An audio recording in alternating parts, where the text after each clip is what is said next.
तो supreme God emperor के पिछले एपिसोड में हमने वहां पर देखा था कि 5 एलिमेंट पैलेस के वहां पर कुछ लोग आए थे जिन्होंने बता दिया था कि 5 एलिमेंट माउंटेन का इस बारी कंपटीशन कहां पर होने वाला है।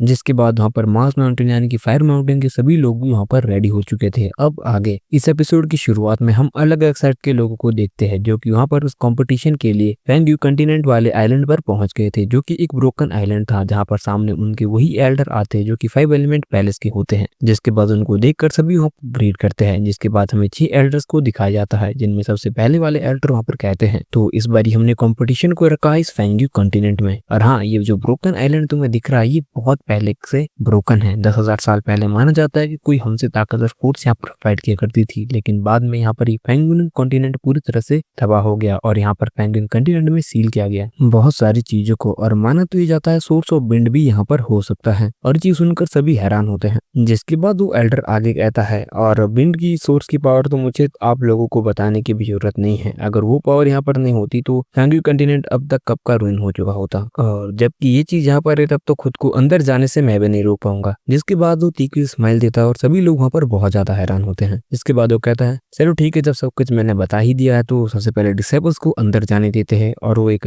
तीखी सी स्माइल देकर आसमान में उड़ जाता है। जिसके बाद वो एल्डर वहां पर उस जगह का रास्ता ओपन कर देता है, जिसके बाद वहां पर एक बहुत बड़ी सी फॉर्मेशन ओपन हो जाती है और एक पोर्टल सभी के सामने आ जाता है। ये देखने के बाद मोइन भी उसे देखते हुए सोचने लगता है तो यही है इनकी टेलीपोर्टेशन एरे की पावर। थोड़ी बहुत मुझे लगता है कि छोटी सी दुनिया का रास्ता खोल रहा है, और अगर इसके पास सच में ये चीज है तो मैं अपने दुनिया में वापस जा सकता हूँ, मैं अपने कंटिनेंट वापस जा सकता हूँ। और ये सब डिपेंड करता है 5 एलिमेंट पैलेस की उसी टेलीपोर्टेशन एरे पर। जिसके बाद हम वहाँ पर फायर माउंटेन के लीडर को भी देखते हैं जो कि पीछे देखते सोचने लगते हैं और कहते हैं अब हम सब यहाँ पर डिसाइड कर चुके हैं, अगर तुम्हें 5 एलिमेंट पैलेस का कोई भी आदमी मिले तो तुम बिल्कुल भी हम्बल मत रहना, उसे मार देना चाहे कोई भी हो। जिसके बाद सभी डिसेबल्स में वहां पर जो सीखता है। जिसके बाद वो टेलीपैथी से मोइन से कहता है कि तुम्हें बिल्कुल ही सावधान रहना पड़ेगा, क्योंकि सबसे पहले तुमने ही ऑफेंड किया यहाँ पर 5 एलिमेंट पैलेस वालों को, तो तुम्हारी पीछे जरूर आएगी और तुम्हें मारने की कोशिश करेंगी। जिसके बाद वो बताता है कि सबसे सतर्क रहने की जरूरत है तुम्हें इन 3 आदमियों से है जो तुम्हें सामने दिख रहा है। ये अभी का सबसे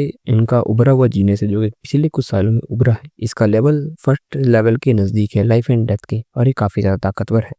और उसी के साथ में तुम लड़का देख रहे हो ये भी इसके बराबर है ताकतवर है, यानी कि दोनों ही एक से बढ़कर एक है और ये दोनों ही बहुत ज्यादा ताकतवर है और दोनों ही 10th लेवल पर है फेरीलैंड के। और इनके अलावा भी एक और है, ये जो तुम औरत देख रहे हो ना, इसका नाम है शिरो तियांशु सेक्ट की, फिर मू जंगरन जो कि शेमू सेक्ट का है, फिर ट्रांसफॉर्मेशन सेक्ट के, और ये गोल्डन फेदर क्लोथ में है गोल्डन गेट का, और ये चारों लोग शा चू है 4 मेजर सेक्ट के। तुम्हें एक रास्ता ढूंढना पड़ेगा ताकि तुम उन सबको यूनाइट कर सको, इसे याद रखना। जिस पर मुइन भी हामी भरता है। जिसके बाद वो मुइन से कहता है ठीक है मुइन, इस बारी जब तुम अंदर जाओगे मैं तुमसे सिर्फ यही आशा करता हूँ कि तुम प्रोटेक्ट कर पाओगे चैन और बुफैंग को। जिसके बाद मुइन हामी भरता है और वो एल्डर भी चिल्लाता है सभी लोग आओ, अंदर जाने का समय हो चुका है। जिसके बाद सारे के सारे डिसेबल्स अंदर जाने लगते हैं जो कि अलग अलग सर्ट के होते हैं, और उस एल्डर के चेहरे पर भी एक इविल सी स्माइल होती है। जिसके बाद वो कहता है अब जबकि सारे के सारे डिसेबल अंदर जा चुके हैं और इस बारी का लॉस हमें लगता है कि पिछली बारी से भी ज्यादा हो सकता है, और ये तो सच में अनएविटेबल है और ये तो इस बारी मजेदार होने वाला है। जिसके बाद बाकी सेट के मास्टर भी कहते हैं अभी तुमने क्या कहा,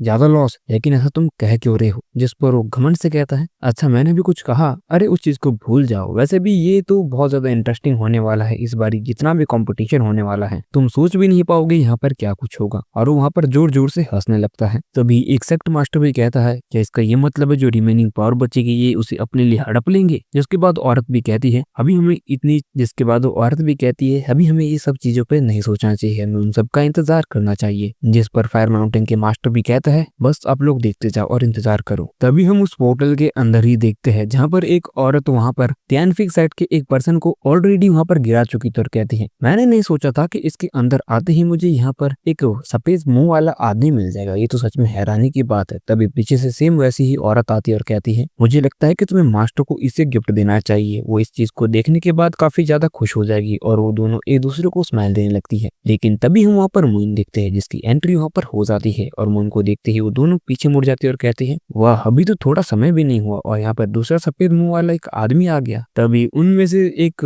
डेमन से दिखने वाली औरत कहती है वाह, ये तो बहुत अच्छा गिफ्ट होगा ना एंसेस्टर के लिए, दो दो सफेद से दिखने वाले पर्सन जिनकी बाद में हम यंग एनर्जी भी एक्सट्रैक्ट करते रहेंगे, सच में अमेजिंग। तभी दूसरी औरत भी कहती है लड़के, तुम जो कुछ भी हो, जितना भी तुम्हारे पास ट्रेजर है वो हमें सौंप दो खुद ही और उसके बाद हमारे साथ चलो ताकि तुम एंसेस्टर को वहां पर हमारे लिए सर्व कर सको। लेकिन तभी हम मोइन को देखते हैं जो कि उन दोनों की ही बातों पर ध्यान नहीं देता और स्लो मोशन में वहां से जाने लगता है। लेकिन उस पर तो उस औरत को गुस्सा आ जाता है और कहती है तुम्हारी इतनी हिम्मत, तुम हमसे पूछे बिना यहाँ से जा रहे हो, और वो दोनों ही मोइन की तरफ हमला कर देती है। लेकिन मोइन उन्हें अपनी बिल्कुल पॉइंट की पावर को इस्तेमाल किए बिना ही पीछे ढकेल लेता है, जिसके बाद वो फिर से मोइन की तरफ हमला करने के लिए आगे बढ़ती है सोच के कि मोइन को आसानी से मार देगी। लेकिन फिर से मोइन पीछे देखे बिना ही अपनी पावर से उन दोनों को घायल कर देता है और इस बारी तो सच में बहुत ज्यादा घायल हो जाती है। जिसके बाद उनमें से एक औरत भी कहती है सच में तो बहुत ज्यादा ताकतवर है, असल में ये है कौन और इतना ज्यादा स्ट्रॉन्ग कैसे है। और वो मोइन को जाते हुए देखते हुए कहती है लड़के, तुम कहाँ भाग रहे हो, क्या तुम डरते हो हमारे इविल इंसेक्ट क्लेन से कि वो तुम्हारे साथ बदला लेंगे। लेकिन मोइन उनकी बात का कोई भी जवाब नहीं देता और हल्की सी स्माइल से वहां पर निकल जाता है। जिसके बाद वो मोइन को जाते हुए देखते हुए कहने लगती है मैं तुमसे यहाँ पर खत्म नहीं हो, वापस आओ। लेकिन मोइन वहां से चला जाता है। दूसरी तरफ हम मोइन को देखते जो कि बहुत तेजी से आगे जा रहा होता है क्योंकि वो यूनचैन और हुओ बुफेंग को ढूंढ रहा होता है, जिसमें वो सोचने लगता है मुझे अभी अभी उनकी झलक आई थी। लेकिन तभी वो आगे जाता है और एक जगह रुक जाता है और नीचे देखता है वाटर सेट के लोगों को जो कि यहाँ पर बहुत ज्यादा घबरा रहे होते हैं क्योंकि उन पर कुछ लोग हमला कर रहे होते हैं और उनको देखते ही मोइन वहीं पर बैठ जाता है और इसी के साथ एपिसोड यहीं पर खत्म हो जाता है। तो गाइस, आपको आज का एपिसोड कैसा लगा कमेंट करिए। बाकी मिलते हैं अगले एपिसोड में, तब तक के लिए tata, take care and bye bye.